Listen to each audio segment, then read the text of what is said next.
الحمد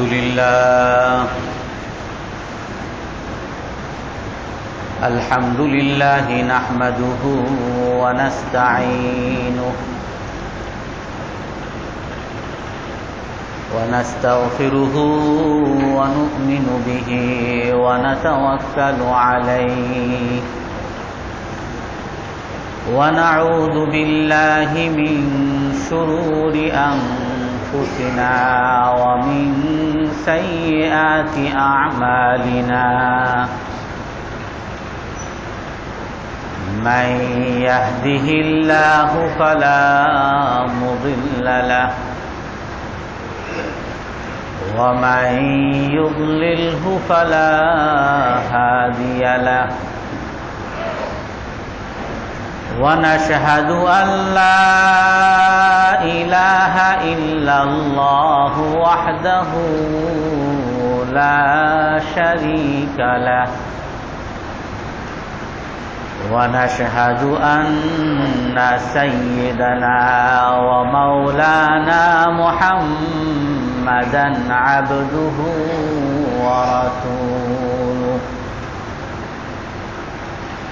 أرسله بالحق بشيرا ونذيرا بين يدي الساعة من يطع الله ورسوله فقد رشد واهتدى ومن يعصهما فقد ضل وغوى أما بعد فأعوذ بالله من الشيطان الرجيم بسم الله الرحمن الرحيم والبدن جعلناها لكم من شعائر الله لكم فيها خير فاذكروا اسم الله عليها صواف فكلوا منها وأطعموا القانع والمعتر كذلك سخرناها لكم لعلكم تشكرون لن ينال الله لحومها ولا دماؤها ولكن يناله التقوى منكم كذلك سخرها لكم لتكبروا الله على ما هداكم وبشر المحسنين صدق الله العظيم وقال النبي صلى الله عليه وسلم صيام يوم عرفة أحتسب على الله أن يكفر السنة التي قبله والسنة التي بعده أو كما قال عليه الصلاة والسلام সম্মানিত মুসল্লিয়ানে কেরাম, আজ আমরা কুরবানির উদ্দেশ্য, কিছু ফজিলত এবং আরাফার দিনের ফজিলত এবং কিছু বিধান নিয়ে আলোচনা করব। আল্লাহ তাআলা কোরআনের মধ্যে বলেন, আল্লাহ তাআলা এই কুরবানি করতে বলেছেন। এই কুরবানির পশুদেরকে তোমাদের জন্য আল্লাহ তাআলা নিয়োজিত করে দিয়েছেন, তোমাদের বাধ্য করে দিয়েছেন। কাযালিকা সাখখারাহা লাকুম লিতুকাব্বিরুল্লাহ আলা মা হাদাকুম, যেই পশুদেরকে তোমাদের অনুগত করে দিয়েছেন যাতে তোমরা আল্লাহ তাআলার বরত্ব বর্ণনা করো। অন্য এক আয়াতের মধ্যে আল্লাহ তাআলা বলেন, ওয়ালা তাকুলু মিম্মা ইউযকারু ইসমুল্লাহি আলাইহি, পশু জবাই করার সময় তোমরা আল্লাহ তাআলার নামকে স্মরণ করো, আর যেই পশু জবাইয়ের সময় আল্লাহ তাআলার নামকে স্মরণ করা হয় নাই সেই পশু তোমরা ভক্ষণ করবে না। তো কোরআনের কুরবানির একটা বড় উদ্দেশ্য হলো আল্লাহ তাআলার বরত্ব বর্ণনা করা, আল্লাহ তাআলার একত্ববাদ বর্ণনা করা, আল্লাহ তাআলার ইবাদত করা। এক তো প্রশ্ন এইটা আসে যে হজের কতগুলো উদ্দেশ্য আপনারা বললেন, কোরবানির উদ্দেশ্য বলতেছেন, এই উদ্দেশ্য কেন বলা লাগতেছে বা কোরবানির উদ্দেশ্যই কেন বলা লাগতেছে? এক তো হলো সর্বপ্রথম হজের একটা উদ্দেশ্য আমরা বলেছি, এবং কোরবানিরও সর্বপ্রথম উদ্দেশ্য হলো আল্লাহ তাআলার আদেশ, আল্লাহ তাআলার ইবাদত। যে আল্লাহ তাআলা হজ করতে আদেশ করছেন তাই আমরা হজ করতেছি, আল্লাহ তাআলা কোরবানি করতে বলছেন, রাসূলুল্লাহ সাল্লাল্লাহু আলাইহি ওয়াসাল্লাম কোরবানি করতে বলছেন তাই আমরা কোরবানি করতেছি। সবচেয়ে বড় উদ্দেশ্যই হলো আল্লাহ তাআলার আদেশকে মানা। এই কোরবানির কোনো উদ্দেশ্য, হজের কোনো রহস্য বা উদ্দেশ্য আমার বুঝে আসুক বা না আসুক, আমি আল্লাহ তাআলার গোলাম, আল্লাহ তাআলা যা বলেন সেটা আমি মানি, এই কথার স্বীকৃতি দেওয়া, এটাই হলো হজের সবচেয়ে বড় উদ্দেশ্য, কোরবানির সবচেয়ে বড় উদ্দেশ্য। কিছু বুঝি আর না বুঝি, যেটা কেমন কথা, এখানে এসি চলতেছে, তো অনেক মানুষ এমন আছে তারা জানে না যে এসিতে ঠান্ডা বাতাসটা যে আসতেছে কিভাবে আসতেছে, সেটা হয়তো সে জানে না, অথচ এসির বাতাস কিন্তু সে ভোগ করতেছে। কিন্তু এই প্রশ্ন কেউ করে না যে আপনি এই এসির উদ্দেশ্য, এসির কর্মকাণ্ড সম্পর্কে কিছুই জানেন না, তাহলে এসি ভোগ করেন কেন?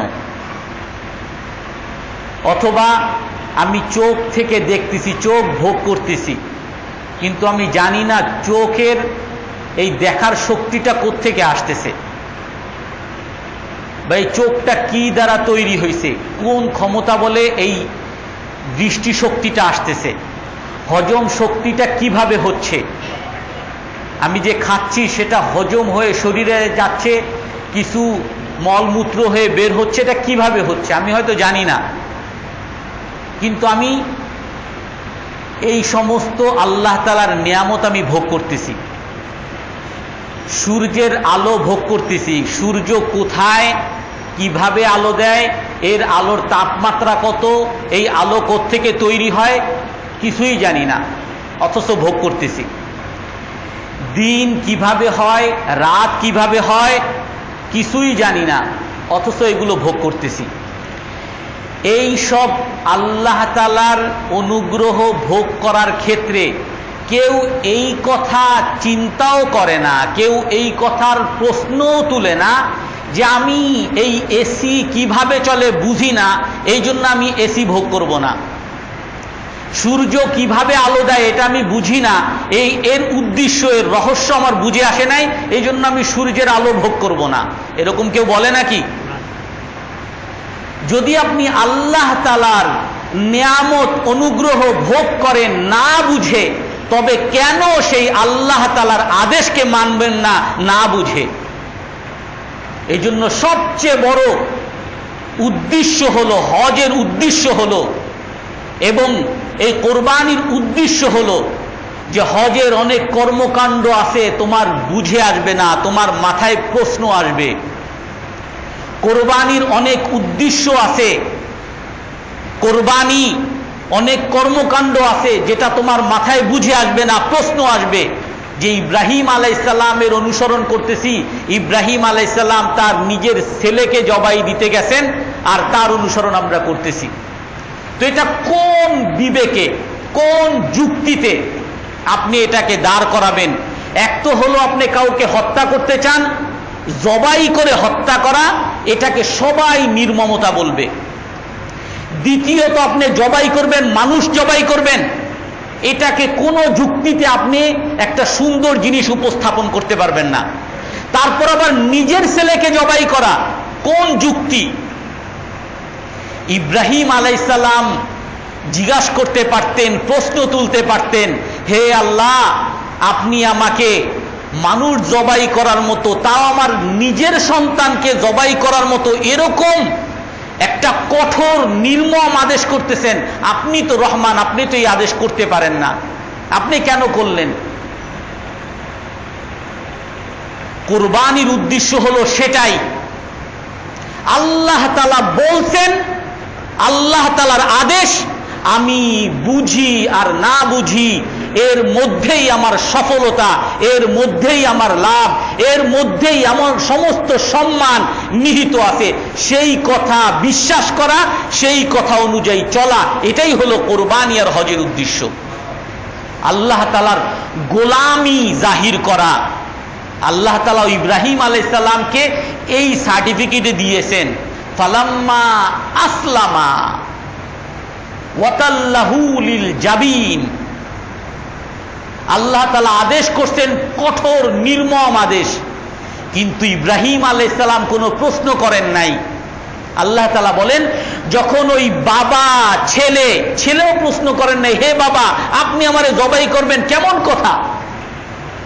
আমি আমারে জবাই করতে দিব না, আপনি আল্লাহর দোস্তি করতে চান করেন, আমারে জবাই করে। বাবা ছেলে দুজন যখন কিছুই বুঝে নাই, আল্লাহ তাআলার আদেশের উপরে পুরোপুরি নিজেদেরকে সারেন্ডার করেছে, তখন আল্লাহ তাআলা বলেছেন, সরাসরি আসমান থেকে তাদেরকে ঘোষণা করেছেন, নাদাইনাহু আইয়া ইব্রাহিম, হে ইব্রাহিম, কদ সাদ্দাকতার রুইয়া, আমি তোমাদেরকে আযাব দেওয়ার জন্য কোনো নীতিমালা, কোনো ইবাদত আমি তোমাদেরকে দেই না। আমি তোমাদেরকে কষ্ট দেওয়ার জন্য, তোমরা আমার বান্দা, তোমাদেরকে কষ্ট দেওয়ার জন্য আমি কোনো আদেশ করি না। আমার উদ্দেশ্য ছিল তোমাকে পরীক্ষা করা, তুমি কি আমার কথাকে বিনা প্রশ্নে মানো কি মানো না, সেটা আমার দেখা উদ্দেশ্য। হয়ে গেছে, তোমার আর লাগবে না। কত সাদ্দাকাতার রুইয়া, এটাই আমার উদ্দেশ্য, কোরবানির উদ্দেশ্য, হজের উদ্দেশ্য। তারপরও আমরা কেন বলি? আমি হজের অনেকগুলো উদ্দেশ্য বলেছি, কোরবানির উদ্দেশ্য বলবো। আল্লাহ তাআলা ইন্নাল্লাহা আলিমুন হাকিম, আল্লাহ তাআলা কোরআনের মধ্যে বলছেন, আল্লাহ তাআলা সবচেয়ে বড় জ্ঞানী এবং আল্লাহ তাআলা সবচেয়ে বড় বিজ্ঞানী। আল্লাহ তাআলার এমন কোনো কাজ নাই যেই কাজের মধ্যে জ্ঞান নাই, বিজ্ঞান নাই। আল্লাহ তাআলার এমন কোনো আদেশ নাই যে আদেশের মধ্যে জ্ঞান নাই, বিজ্ঞান নাই। এমন কোনো আদেশ নাই যে আদেশের মধ্যে মানুষের জন্য কল্যাণ নাই, সফলতা নাই। সমস্ত আদেশের মধ্যে কল্যাণ, সফলতা আছে।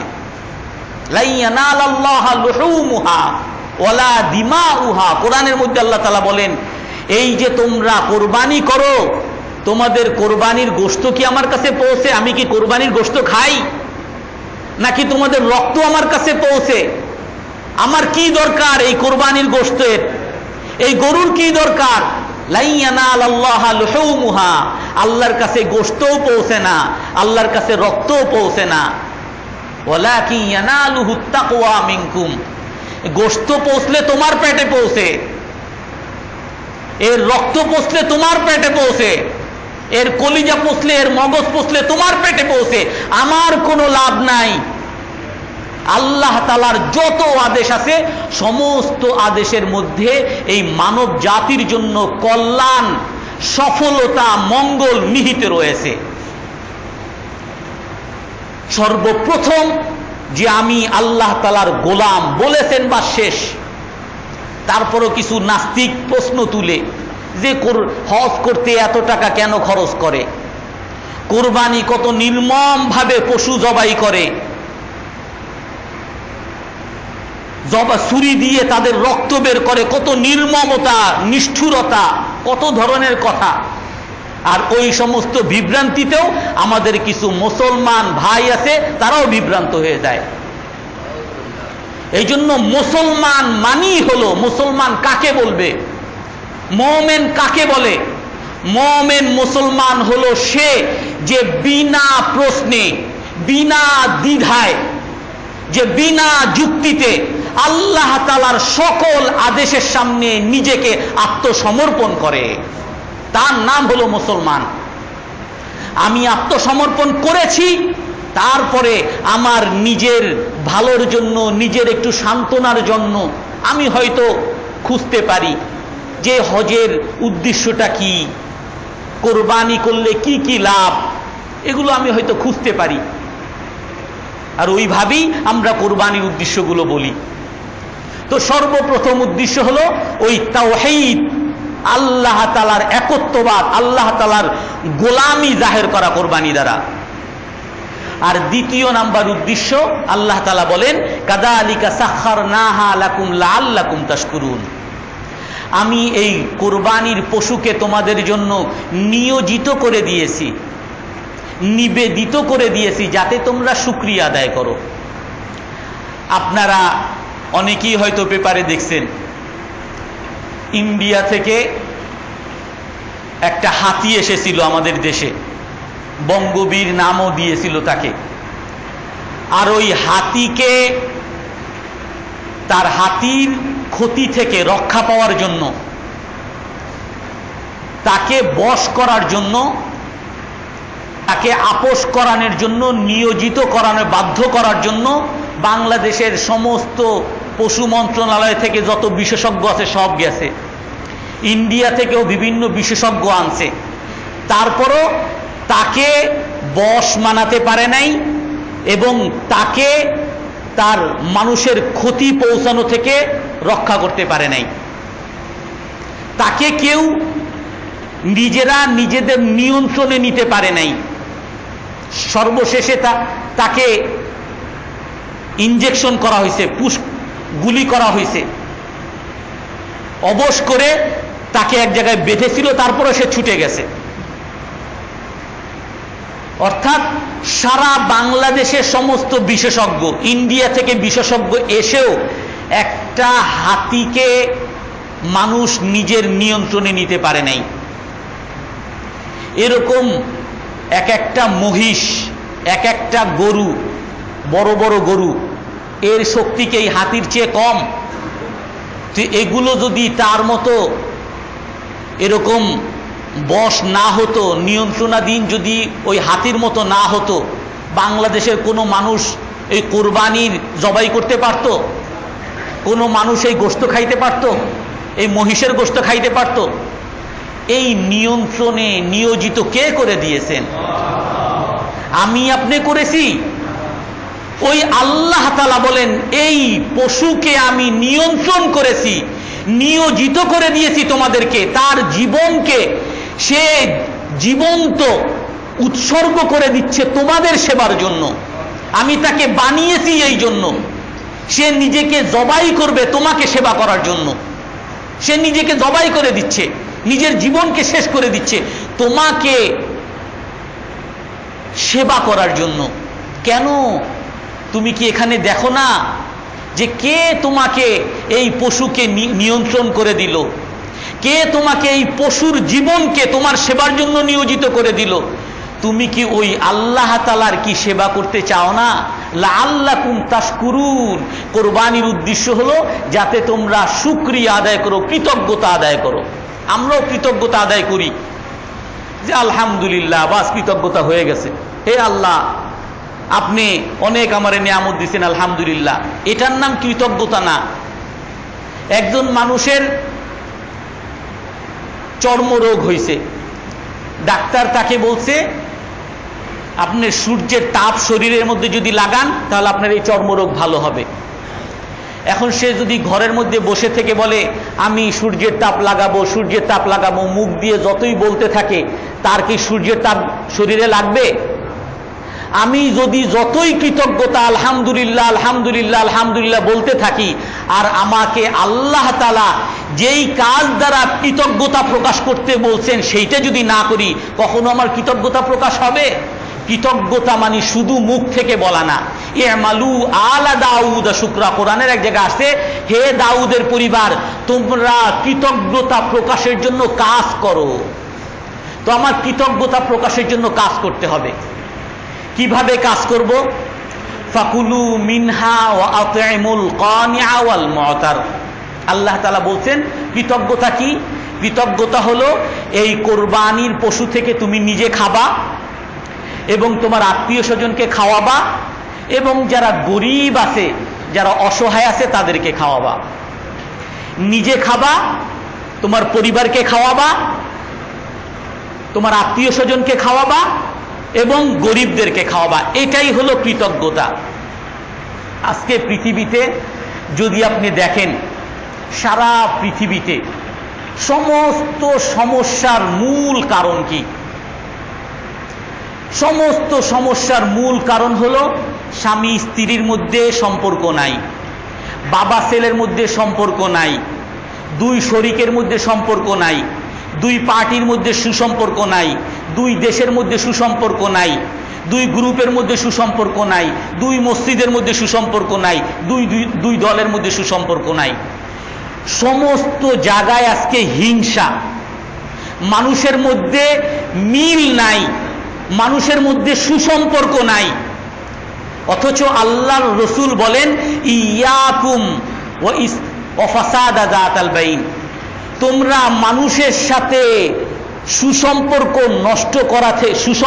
নষ্ট করা থেকে বেঁচে থাকো, সতর্ক থাকো। সুসম্পর্ক নষ্ট করবে না, কারণ সুসম্পর্ক যদি নষ্ট করো ফা ইন্নাহা হিয়াল হালিকা, এটা মুন্ডিয়ে দেয়। লা আকুলু হালিকাতু শার, আমি বলি না যে চুল মুন্ডন করে দেয়।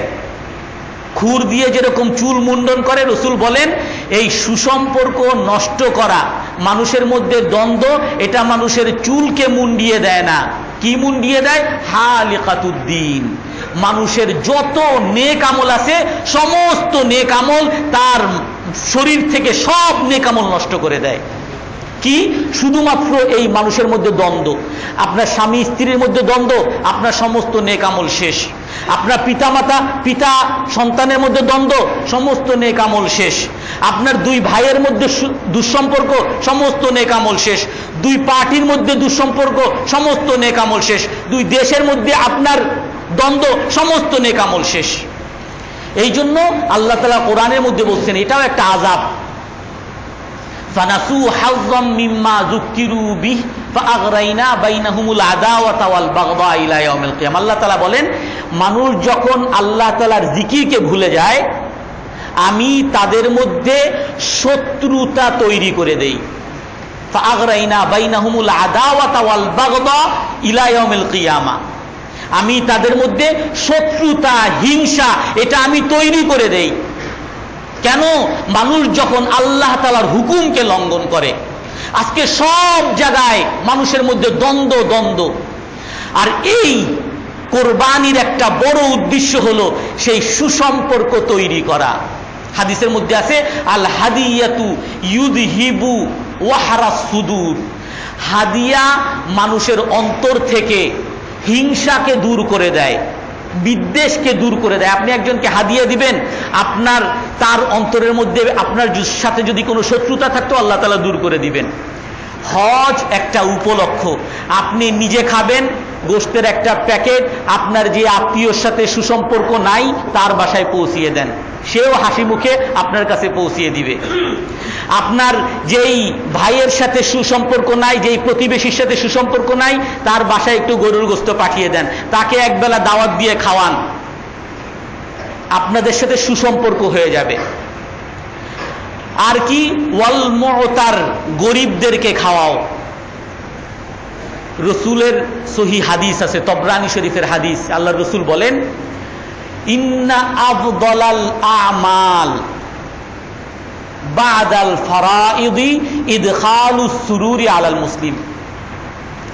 ফরজ নামাজের পরে, ফরজ আদেশের পরে, ফরজ কাজ নামাজ, রোজা, হজ, যাকাত, ফরজ কাজের পরে সবচেয়ে উত্তম আমল, এই হাদিসের মধ্যে ভাষা এরকম, সবচেয়ে সেরা আমল হলো ইদখালুস সুরুরি আলাল মুসলিম, কোন মুসলমানের মুখে হাসি ফুটানো। আপনি একটা গরিবকে একটু গোশত দিলেন আর তার মুখে হাসি ফুটাইলেন, এটা আপনার নফল নামাজের চেয়ে অনেক বেশি সওয়াবের অধিকারী, এইটা আপনার সদকা করার চেয়ে অনেক বেশি সওয়াবের অধিকারী, আপনার কোরআন পড়ার চেয়ে অনেক বেশি সওয়াব। রসুল আর এক হাদিসের মধ্যে বলেন, মান সাররা মুসলিমান ফাকাদ সাররানি ফি কবরি, যে নাকি কোনো মুসলমানকে খুশি করলো সে যেন আমাকে আমার কবরের মধ্যে খুশি করলো। ওমান সাররানি ফি কবরিহি সাররাহুল্লাহু ইয়াউমাল কিয়ামা, আর যে নাকি আমাকে আমার কবরের মধ্যে খুশি করলো আল্লাহ তাআলা কাল কিয়ামতের দিন তাকে খুশি করবে। রসুল আর এক হাদিসের মধ্যে বলেন, মান আদখালা আলা বাইতিন সুরুরা খালাকাল্লাহু মিন হাযা সুরুরি খালকান ইস্তাগফিরুনা লাহু ইয়াউমাল কিয়ামা। তবরানি শরীফের হাদিস। যে ব্যক্তি কোনো মুসলমান পরিবারে আনন্দ প্রবেশ করাবে, হাসি ফুটাবে, কোন একটা মুসলমানের মুখে হাসি ফুটাবে, আল্লাহ তাআলা তার জন্য কিছু ফেরেশতা তৈরি করে দেন, সৃষ্টি করে দেন, যেই ফেরেশতারা তার জন্য কিয়ামত পর্যন্ত দোয়া করতে থাকে। কিসের বদৌলতে? আপনি শুধু একজনের মুখে হাসি ফুটাবেন। অন্য এক হাদিসের মধ্যে আসে, আপনি দিতে পারেন না, মান লাকিয়া আখাহুল মুসলিম বিমা ইউসিররুহু, যে নাকি কোনো মুসলমানের সাথে সাক্ষাৎ করে, ভাই কেমন আছেন, কেন সাক্ষাৎ করে? ইউসিররুহু, তাকে খুশি করানোর জন্য, শুধু, আর কোনো উদ্দেশ্য নাই, ওই মুসলমানকে খুশি করাইতে চায়। যে কোনো মুসলমানের সাথে খুশি করানোর জন্য মোলাকাত করবে, সাক্ষাৎ করবে, আল্লাহ তাআলা ওই ব্যক্তিকে কাল কিয়ামতের দিন খুশি করে দিবেন। আপনি একজন মুসলমানের মুখে হাসি ফোটাবেন, কত বড় সওয়াব। কোরবানি একটা উপলক্ষ, আপনি আপনার আত্মীয় স্বজনের সাথে সুসম্পর্ক তৈরি করতে পারেন, যাদের সাথে দ্বন্দ্ব আছে তাদের সাথে সুসম্পর্ক তৈরি করতে পারেন। আপনি তাদেরকে, আপনার বিরোধী পার্টিকে দাওয়াত দিয়ে আপনি বাসায় খাওয়ান, সমস্ত হিংসা বিদ্বেষ দূর হয়ে যাবে। আপনার শত্রুপক্ষ যারা আছে তাদেরকে দাওয়াত দিয়ে খাওয়ান, আপনার সমস্ত হিংসা বিদ্বেষ দূর হয়ে যাবে। আপনি গরিবদেরকে খাওয়ান, গরিবের মুখে হাসি ফুটাবেন, তো আল্লাহ তাআলা আপনার মুখে হাসি ফুটাবে। আর এই সব কিছু আপনার এই কোরবানির মাধ্যমেই সম্ভব। এই সুসম্পর্কের ক্ষেত্রে এক আলেম বলেন যে সুসম্পর্ক তিন রকম। প্রথম সুসম্পর্ক হলো আমার সাথে আল্লাহ তাআলার সাথে সুসম্পর্ক তৈরি করা। এটা কোরবানির মাধ্যমে আমি আল্লাহ তাআলার সাথে সুসম্পর্ক তৈরি করতেছি। হে আল্লাহ, এই কোরবানি একমাত্র আপনাকে খুশি করার জন্য দিচ্ছি, নাকি আমাদের অন্য কোনো উদ্দেশ্য থাকে? কারণ কেউ যদি অন্য কোনো উদ্দেশ্যে কোরবানি দেয় তাহলে তার কিন্তু কোরবানি আদায় হবে না। কোরবানির শর্তই হলো আল্লাহ তাআলার নামে, আল্লাহ তাআলার খুশির জন্য কোরবানি করতে হবে। আর দ্বিতীয় নাম্বার হলো মাখলুকের সাথে, সৃষ্টি জগতের সাথে সুসম্পর্ক তৈরি করা। কোরবানির মাধ্যমে মাখলুকের সাথে, সৃষ্টি জগৎ, আত্মীয় স্বজন, পিতা মাতা, ভাই বোন, পাড়া প্রতিবেশী, গরিব মানুষ, তাদের সাথে সুসম্পর্ক তৈরি করার একটা মাধ্যম। আর তৃতীয় হলো যে আপনি মানুষের মধ্যে সুসম্পর্ক তৈরি করিয়ে দিবেন। কোরআনের মধ্যে আসছে ফাসলিহু বাইনাকুম, তোমরা দুই পক্ষের মধ্যে সুসম্পর্ক তৈরি করিয়ে দাও, এটাও মানুষের উপরে দায়িত্ব। আপনি জানেন ওই দুই ভাইয়ের মধ্যে শত্রুতা আছে, আপনি তাদের মধ্যে মিলিয়ে দেন। আপনি জানেন স্বামী স্ত্রীর মধ্যে গন্ডগোল, আপনি মিলিয়ে দেন। আপনি জানেন বাবা ছেলের সাথে দুঃসম্পর্ক, আপনি মিলিয়ে দেন। আপনি জানেন দুই ভাইয়ের মধ্যে দুঃসম্পর্ক, আপনি মিলিয়ে দেন। এই সব এই কুরবানির উদ্দেশ্য। আমরা অনেক সময় আমাদের দেশেও আছে সুসম্পর্ক তৈরি করার উপায়, বা ঈদের সময় একটু সবাইকে আনন্দ দেওয়ার উপায়। কি করি আমরা? ঈদের সময় ঈদ কার্ড লেখে, ঈদ কার্ড দিয়ে মানুষকে ঈদ কার্ড দেয়। অথবা আপনার মেয়ের বিয়ে, আপনার ছেলের বিয়ে, আপনি কার্ড দেন সবার ঘরে ঘরে। আপনার যত আত্মীয় স্বজন আছে, পাড়া প্রতিবেশী আছে, তাদের বাসায় বাসায় গিয়ে কার্ড দেন যে আপনি পরিবার সহ আমন্ত্রিত। কিন্তু যারা কার্ড দেয়, যত বাসায় বাসায় কার্ড দেয়, কার্ড তো দেয় কার্ডের জায়গায়, আর মনে মনে থাকে কি, সে যদি না আসে তাহলেই ভালো, আমি এই কার্ডটা দিছি যাতে আমার শুধু দুর্নাম না করে, বলবে আপনার মেয়ের বিয়েতে দাওয়াত দিলেন না। ওই দুর্নাম থেকে বাঁচার জন্য আমি কার্ডটা দিতেছি। আমার সুসম্পর্ক তৈরি করার জন্য আমি কার্ড দিতেছি না। আমি দাওয়াত দিয়ে আমার বাসায় বেড়াইতে আইসেন, আমি যদি বেড়াইতে আসতে না বলি তাহলে আমাকে কৃপণ বলবে। এই জন্য আমি বলি আমার বাসায় বেড়াইতে আইসেন।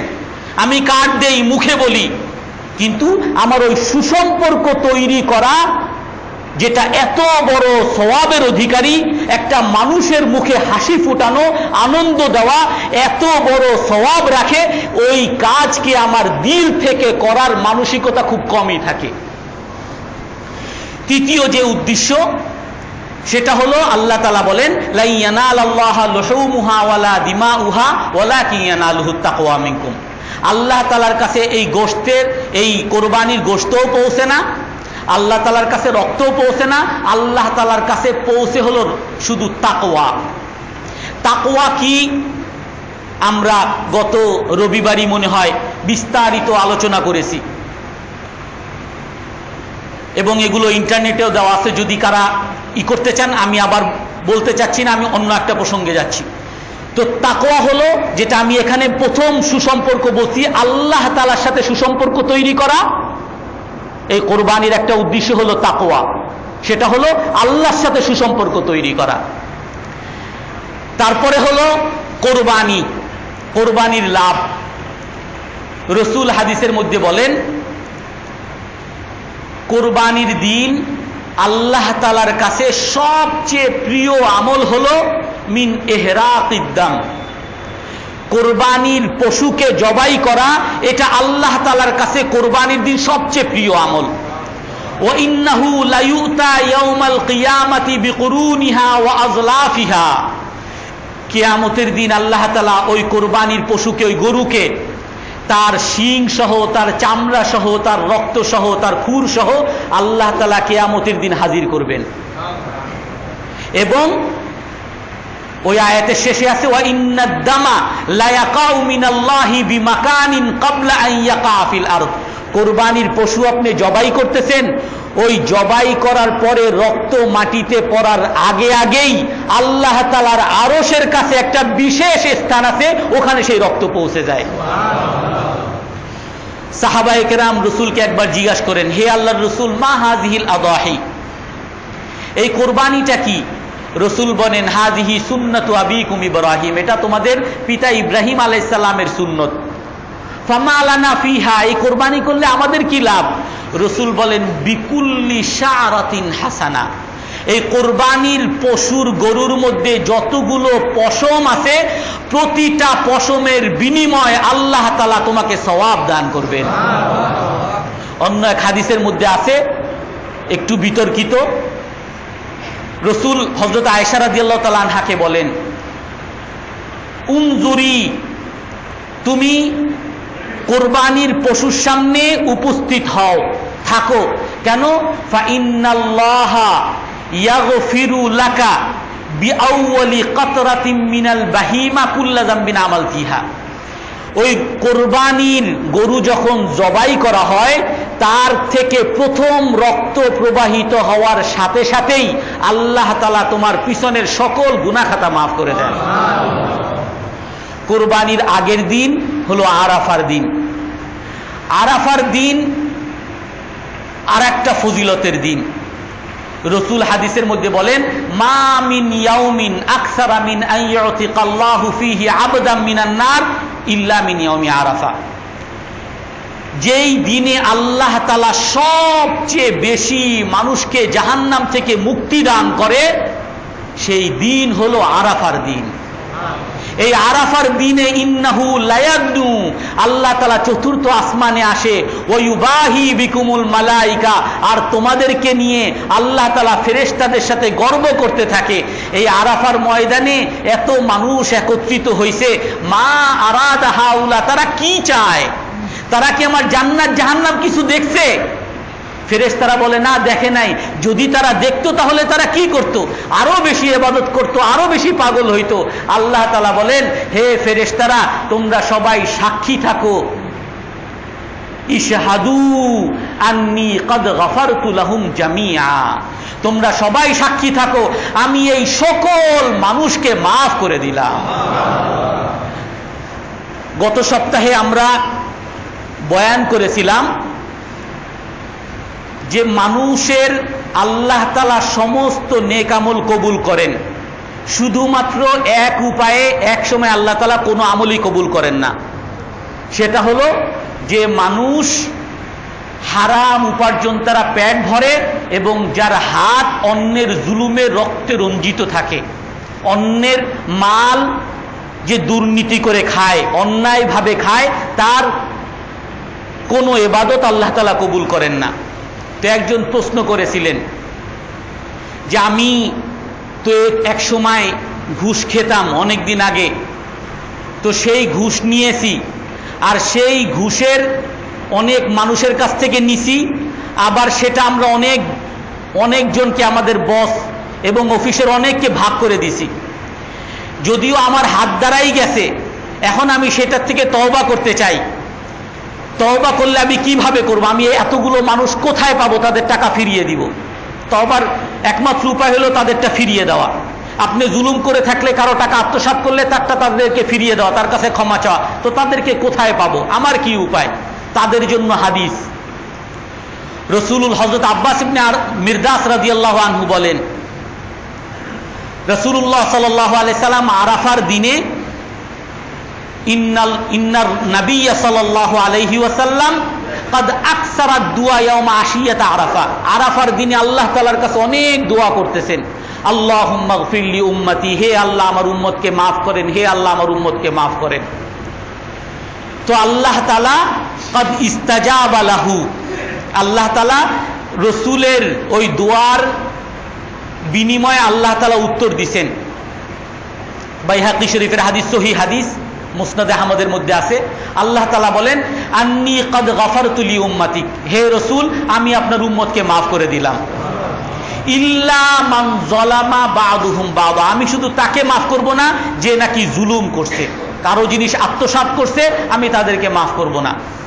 তো আমাদের রাসূল, আমাদের প্রিয় রাসূল, যে আমাদের জন্য রাত দিন আল্লাহর কাছে কেঁদেছে, আর যেই রাসূলকে আমরা প্রতি পদে পদে উপেক্ষা করি, আমার জীবনে উপেক্ষা করি, আমার শরীরে উপেক্ষা করি, আমার জামা কাপড়ে উপেক্ষা করি, আমার চাকরিতে উপেক্ষা করি, সেই রাসূল আমাদের জন্য কেঁদে আল্লাহর কাছে কি বলেন, হে আল্লাহ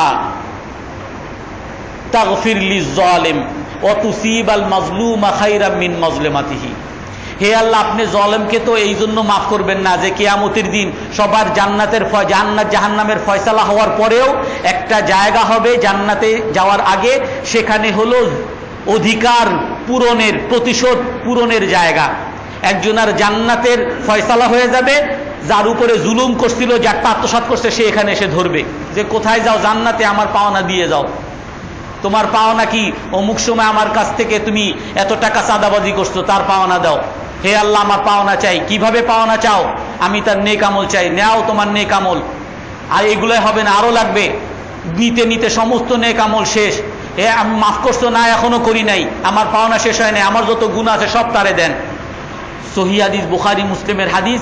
এক ব্যক্তির জান্নাতের ফয়সালা হবে শুধুমাত্র তার ওই মানবাধিকারের জন্য, মানুষের অধিকার লঙ্ঘন করার কারণে আল্লাহ তাআলা তাকে আবার জাহান্নামে নিক্ষেপ করবেন। তো আল্লাহ তাআলার কাছে রাসূল দোয়া করেন, হে আল্লাহ, আপনি তো শুধু মাজলুমের জন্য, মাজলুমের অধিকারের জন্য জালেমকে মাফ করবেন না, আপনি জালেমকে মাফ করে দেন। আর এই মাজলুম জালেমের কাছ থেকে যে নেক আমল নিত, এই সে যা পাইতো জালেমের কাছ থেকে এর চেয়ে বেশি নেক আপনি তাকে দিয়ে দেন। আল্লাহ তাআলার কাছে কি দোয়া করেন, হে আল্লাহ, আপনি জালেমকে মাফ করে দেন, আর জালেমকে মাফ করবেন না মাজলুমের ওই নেকের জন্য, সওয়াবের জন্য। আপনি তো পারেন এই মাজলুমকে আরো বেশি করে সওয়াব দিয়ে দিতে, আপনি মাজলুমকে আরো বেশি সওয়াব দিয়ে দেন। আল্লাহর রাসূল এভাবে দোয়া করতেছেন। হাদিসের মধ্যে আছে যে ওই দিন আল্লাহ তাআলার পক্ষ থেকে কারো কোনো উত্তর আসে নাই। ফালাম্মা কানা মিনাল গাদ গাদাতাল মুজদালিফা, পরের দিন মুজদালিফার সকালে, কুরবানির দিন সকালে মুজদালিফায় রাতে অবস্থান করার সময় রাসূল আরো দোয়া করতেছেন। দোয়া করার এক সময় ফাতাবাসসামা, রাসূল হেসে দিছেন।